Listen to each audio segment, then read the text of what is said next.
куда-то повезут, мы же не знаем куда.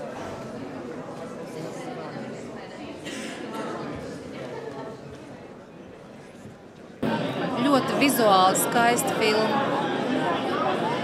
Maija? Skaista filma. Gan baudām, skaista filma. Man liekas, ka tā ir tā kino misija, būt skaistai, jutekliski iedarbīgai un ļaut domāt. Jā, es piekrītu. Man arī tieši tā varās. Domāju, tieši tā varās. Par katru Latvijas filmu īstenībā ir prieks, jo viņas ir diezgan reti tā salīdzinoši. Iespējas samērā labs. Gribējās varbūt dažas lietas, lai būtu kaut kas savādāk, bet īstenībā es saku, ja varbūt ir skumji, bet ja, teiksim, salīdzinu Latvijas kino tādā lauciņā, tad man liekas ir labi. Es tikko ieplēsu atzīmīt labi.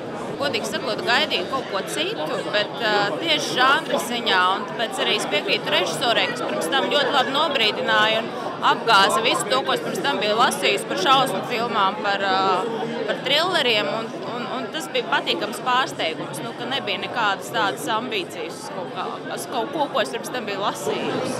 Es nezinu, vai tas ir par mīlestību. Man liekas, ka tas nebija par mīlestību, man liekas, ka tas bija par trakumu. Ļoti patīkami iespēja redzēt šādu veidu filmu Latvijā uzņemt un realizēt. Tas jauki.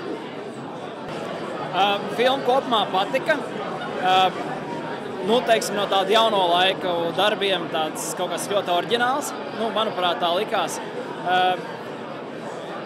Īsti varbūt nelīmējās Lauris kopā ar to lomu, kas viņam bija šoreiz, jo man viņš vairāk tāds komēdija aktieris palicis ir prātā, vismaz no teātra izrādēm. Bet viņi ieraudzīja tādā kā jaunā gaismā, teiksim tā. Bet kopumā, jā, filma patika.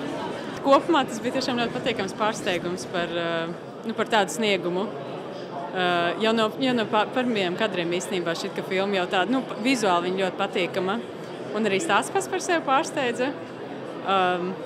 Daži bija nedaudz ļoti pārsteidz šokēja varbūt ar kaut kā tādu ekspresīvismu, bet kopumā tiešām ļoti patīkam un tāds lepnos par to, ka tiešām mums ir tāda filma. Tā kā jā, tiešām iesaku.